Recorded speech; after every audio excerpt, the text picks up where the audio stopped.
Well, welcome to Colli Talks, transformative conversations. And as I always say, we're going to go deep. Tonight, we're going to go deep as a solo. And it's a necessary solo because of the fact that there's been so much information coming to me, at me, for me with regards to this specific topic. So I always like to go where the meat is, where people get what they really want. And so here we are. Yeah. And this tonight is called Loving on Empty. Loving on Empty. That's right. Loving on Empty. Now, this is about the disappearance of the joy juice. And you might be wondering, oh, what is she talking about, joy juice? Well, have you ever looked around at your life and asked yourself a terrifying question? Where did my joy juice go? Nothing excites me. Nothing feels light. Everything feels like an effort. So that's what I'm talking about with regards to joy juice, right? So if you are listening to this right now and you feel completely, utterly flattened, if you realize you've spent the last, I don't know, however many years or more slowly losing yourself while carrying everyone else's weight on your shoulders, welcome to Colli Talks, transformative conversations. Because today we aren't talking about theory. We are talking about what happens when high achievers such as you, healers such as you, lifelong caretakers such as you hit the absolute bone weary wall of loving on empty. You see, for years, maybe decades even, we are conditioned to believe that love looks like sacrifice. We think that if we love hard enough, hold that space long enough, fix the crisis, drive the miles, sit in waiting rooms on zero sleep, absorb the collateral damage of other people's chaos, somehow the math will change. But I have news for you. It doesn't. No, it does not. The math does not change. You reach a point. Maybe it hits you when you look in the mirror or in the middle of a sleepless night when let's say, your back hurts or your gut is tied up in knots. And your body is basically screaming from sheer nervous system overload, where you look at the ledger of your life and ask, what has this actually gotten me? Yeah. What has it gotten me? So ask yourself that now. What has it gotten me? You see, when you've spent so many years trying to you know, to knit a broken family dynamic together, or let's say cleaning up the wreckage of choices that aren't even yours, but they might be from family ancestral, the lineage, right? And how are you to shift this? Because you see, loving on empty stops being noble at this point.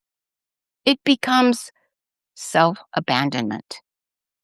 The only way you can shift this is if you do some work with regards to why this pattern, why this hidden loyalty is reoccurring, right?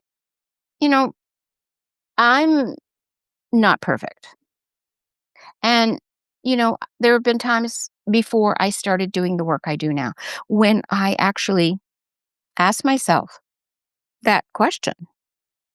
I was looking back at the times in my life when I felt truly alive, when I was skating, when I was doing documentary work, when I was, a news reporter.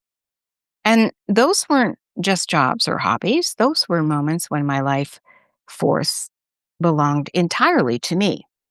So maybe like you've had those experiences too, not same kind.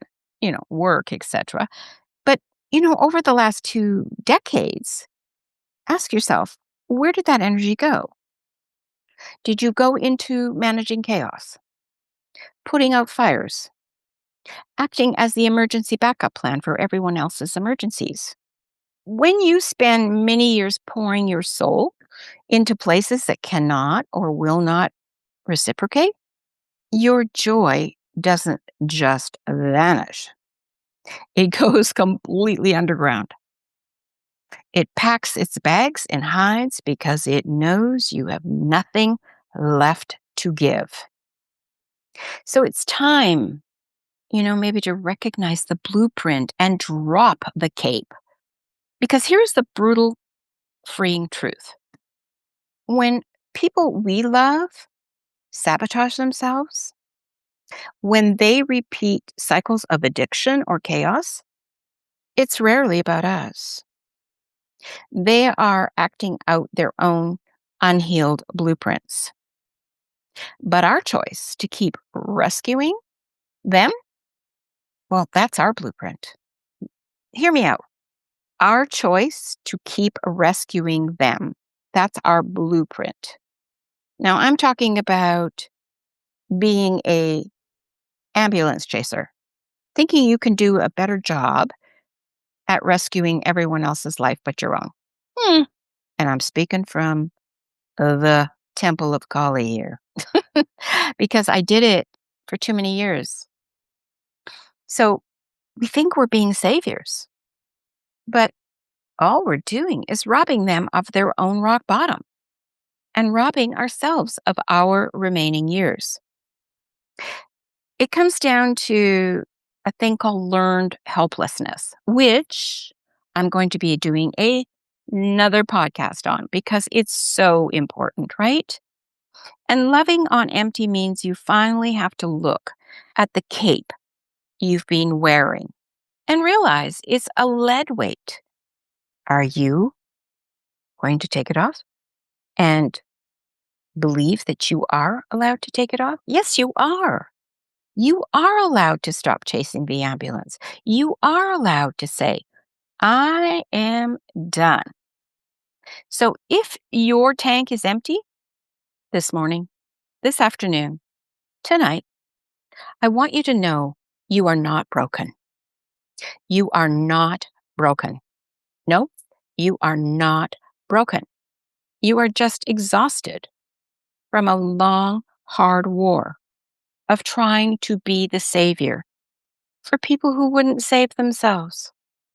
We cannot save anyone.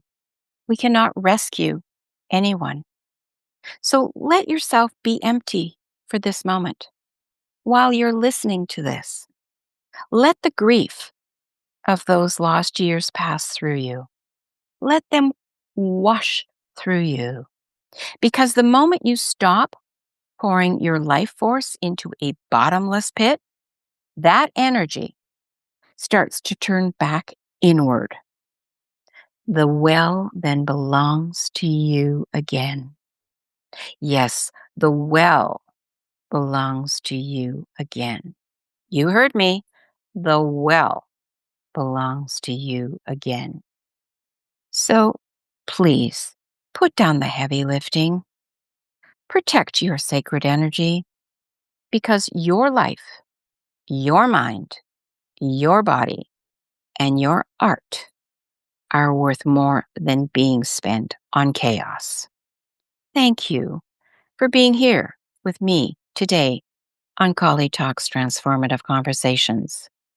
Take care of your spirit, protect your peace, and I will talk to you next time. And when I do, we're going to dive deep. As I always say, we will dive deep. This time, it will be about learned helplessness. So for now, love and soul hugs.